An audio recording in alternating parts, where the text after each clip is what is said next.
우리는 시간이 지나가게 되면 역사를 남기게 됩니다. 흔적을 남기게 되는 거죠. 그래서 시간이 지나간 다음에 그 흔적, 바로 역사를 남기게 되는데, 그 역사 속에서 무엇을 말하느냐 하는 것은 아주 중요합니다. 그래서 그 역사를, 그 흔적을 볼 때에 어떤 관점으로 보느냐가 아주 중요하죠. 우리는 어제 말씀을 통해서 사도 바울의 그 설교가 이제 하나님이 택하신 가운데서 그 출애굽을 하고 하는 그 과정 속에서 다윗 왕이 태어나고 다스리는 그런 말씀을 보았습니다. 그런데 이 사도 바울의 역사를, 그 설교를 보게 되면 성경의 역사를 이제 고백을 하고 있는데, 바로 그 성경의 그 역사의 그 아주 중요한 포인트가 뭐냐, 어디에 초점을 맞췄느냐, 어떤 관점으로 보느냐는 굉장히 중요합니다. 그러니까 지나간 그 역사 속에서 그냥 그런 일들이 있었다라고 보는 것과 지나간 역사 속에서 그 일들이 왜 일어나는가, 그리고 무엇 때문에 일어나는가 하고 보는 것은 분명히 다릅니다. 그래서 오늘 말씀을 통해서 어제에 이어서 그 뒤로 이어지는 말씀을 보는데요. 23절에 보면 하나님이 약속하신 대로 이 사람의 후손에서 이스라엘을 위하여 구주를 세우셨으니 곧 예수라. 그러니까 다윗까지의 역사를 어제까지 보았습니다. 어제 말씀을 통해서 보았는데요. 다윗을 만났는데 내 마음에 맞는 사람이라, 내 뜻을 다 이루리라 하는 그 말씀을 다윗에게 초점을 맞추면 다윗은 아주 위대한 인물입니다. 정말 어떻게 보면은 다윗은 하나님 마음에 맞는 점수를 많이 받은 사람이다, 이렇게 보게 됩니다. 그런데 오늘 말씀으로 이어지게 되면은 다윗이 하나님 마음에 맞는 그 이유, 내 뜻을 다 이루리라고 하는 그 이유를 정확하게 설명하고 있어요. 하나님이 약속하신 대로 이 사람의 후손에서, 다윗의 후손에서 이스라엘 위하여 구주를 세우셨으니 곧 누구라고요? 예수라. 그러니까 다윗을 통해서 누가 오신다는 뜻을 이룬다는 거예요. 예수 그리스도가 이 땅에 오신다는 그 놀라운 구원 계획을 가지고 계신데 그 뜻을 이루신다는 거예요. 그래서 예수님이 오셨다는 거예요. 그러니까 그 성경의 그 역사가 결국은 다윗이 온 이유가 뭐냐? 구주 예수 그리스도를 이 땅에 태어나는 아주 중요한 그 역할을 하는 그런 다윗의 모습을 보게 되지요. 그가 오시기에 앞서서, 우리 예수님이 오시기에 앞서서 요한에 대해서 말씀하고 있습니다. 바로 세례 요한이죠.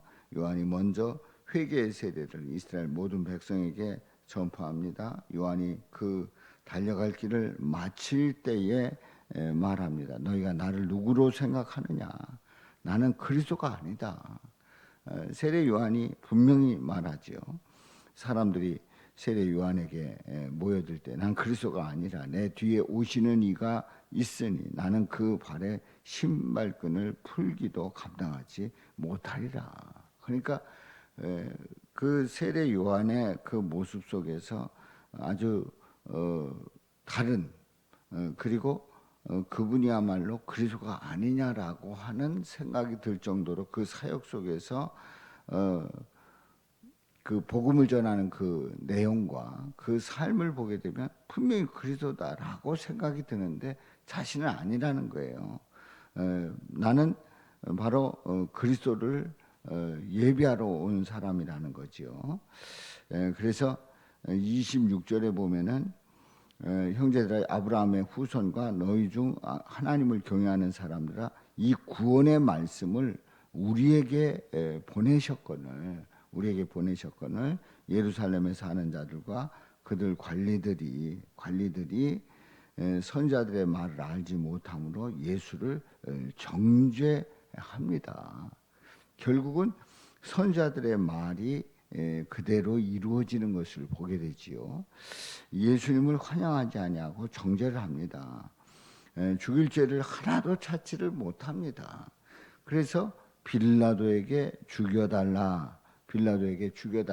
그러니까 빌라도에게 이제 바라바를 놔주고 예수를 죽이라고 하는 그러한 요구를 하게 되지 않습니까?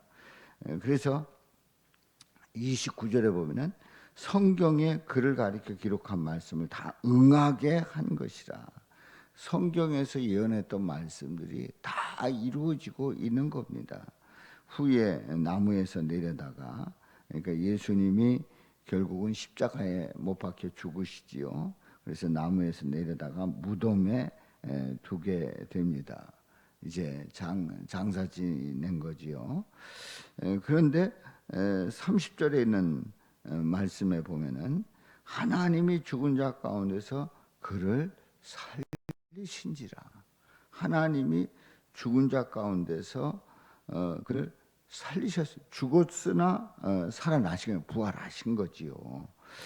그래서 이제 오늘 이 본문 말씀을 보게 되면 어제 말씀을 통해서 다윗을 얘기하고 다윗이 하나님의 뜻이 이루어지는 그 아주 중요한 내용이 바로 예수님이 오신다는 것인데, 예수님이 오셨고 예수님의 그 길을 그 세례 요한이 예비했고 그리고 결국은 우리 예수님이 이제 예수님을 정죄받아서 빌라도에게 죽여달라고 하는 그 요청 속에서 결국은 십자가에 못 박히게 되죠.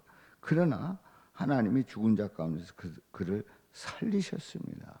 그러니까 사도 바울은 성경을 정확하게 보고 있는 거예요. 구약의 그 모든 말씀이 결국은 누구를 초점을 두고 있다고요? 예수님께 초점을 두고 있다고 하는 사실입니다. 성경에 그를 가리켜 기록한 말씀을 다 응하게 되었다. 그러니까 예수님을 가리킨 성경이다. 성경의 말씀이 누굴 가리켰느냐? 예수님을 가리키고 있다 하는 거지요. 그래서 하나님이 죽은 자 가운데서 그를 살리시는, 부활하게 되는 그런 놀라운 역사를 우리는 성경 속에서 보게 되지요. 그렇습니다. 우리는 오늘 이 말씀을 보면서 결국은 성경의 초점이 예수님이시고 예수님의 그 역사는 이루어진다는 거지요.